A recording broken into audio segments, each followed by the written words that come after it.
Welcome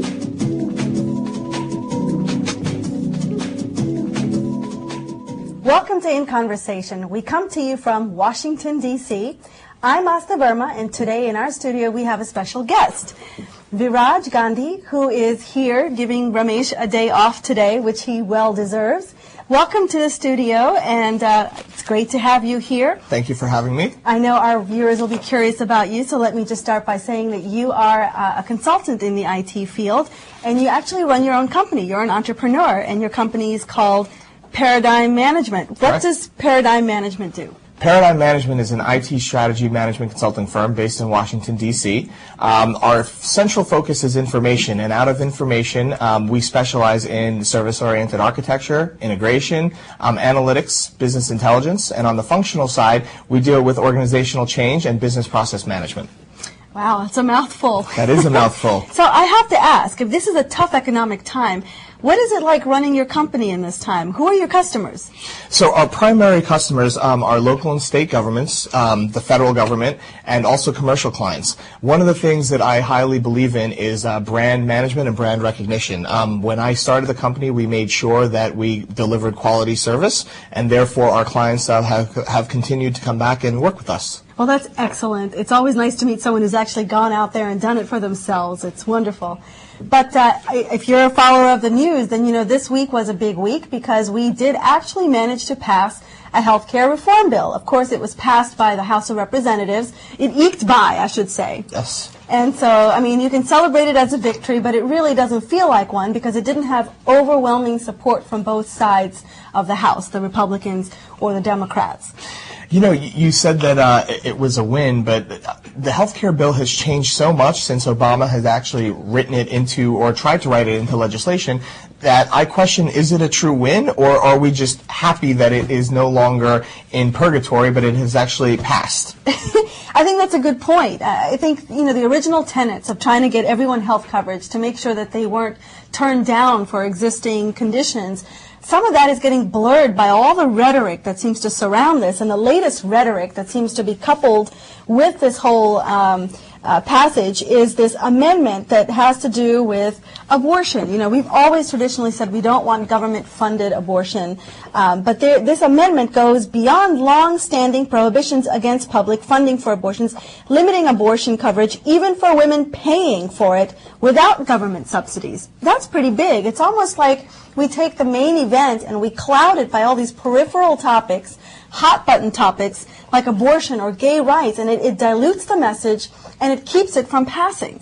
Absolutely, and I think the opposition and even the media has done a great job about taking small topics like abortion, which I don't want to downplay abortion, but in the larger scheme of the health bill, this is a small topic, and I think what they try to do is take that one hot-button topic, and what it does is it takes the focus away from actually what the healthcare bill is going to do and the greater good of the healthcare bill, and it actually focuses on the negative. And I think to take it up a notch, I think that a lot of that has been going on with the Obama administration. You have a lot of opposition looking at the smaller things that, quite frankly, aren't in Obama's control. Well, you get the sense that there are people out there, Republicans out there, just ready to pounce on any little thing that the administration tries to do and to take any little twist and put their own sort of spin on it.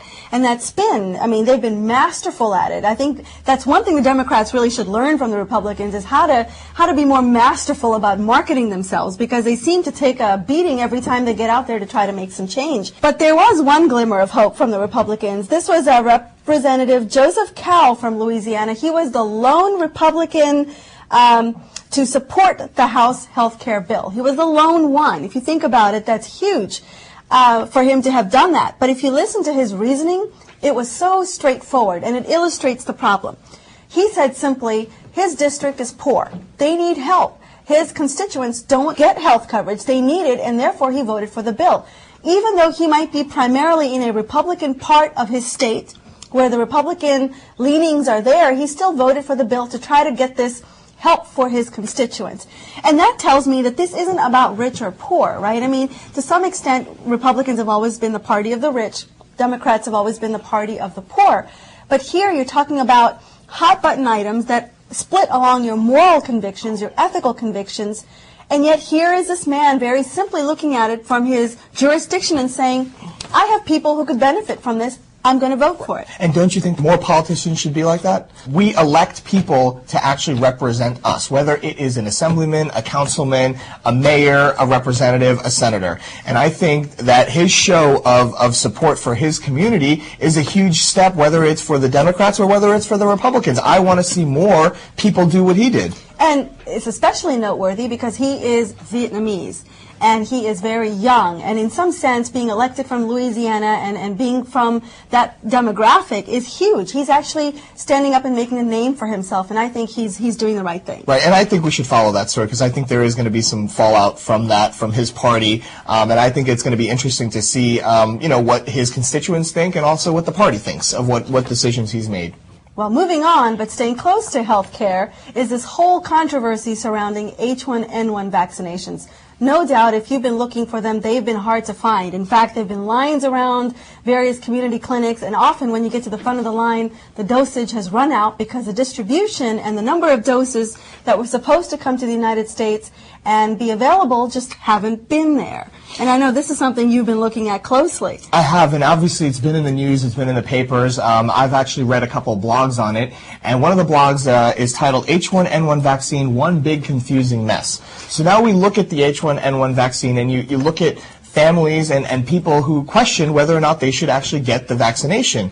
The problem is that, and which the blog talks about, is it's one confusing mess. People can't get information about where to go, what time to go, where to get it, if your district runs out of it, where to go next. But more importantly, there was a law passed that removes accountability from these drug companies if anybody gets hurt or if there are side effects from the H1N1 vaccination. That's the part that's really scary, because you do hear, even I think most recently you heard about the Redskins cheerleader that was impacted. She ended up developing a condition for which, the doctors are still trying to figure out how to help her. And when you are accepting a vaccination, especially one that's very new like this, you really don't know how your body is going to react to it. Absolutely. Of course, there's prescriptions that you must get vaccinated, especially if you work in the health industry. But you have nurses and doctors there who are also now standing up in opposition for the vaccine. So I agree with you. I think it is very confusing.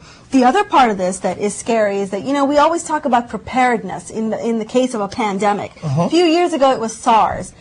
Before that, it was the West Nile virus, and now it happens to be swine flu. We should be getting better and better and better at how these things are handled and distributed. It should be clockwork. I use this in my business. You need to turn from reactive to proactive, and I think one of the things that we have not done, especially with pandemics like the flu and the swine flu and H1N1 and the bird flu, is actually become proactive. One thing that the CDC should do is they should actually have a list of guidelines, and that should be standard. You shouldn't have to be able to log on to different websites that give you different information about the H1N1 vaccination. The other part I want to touch on is this really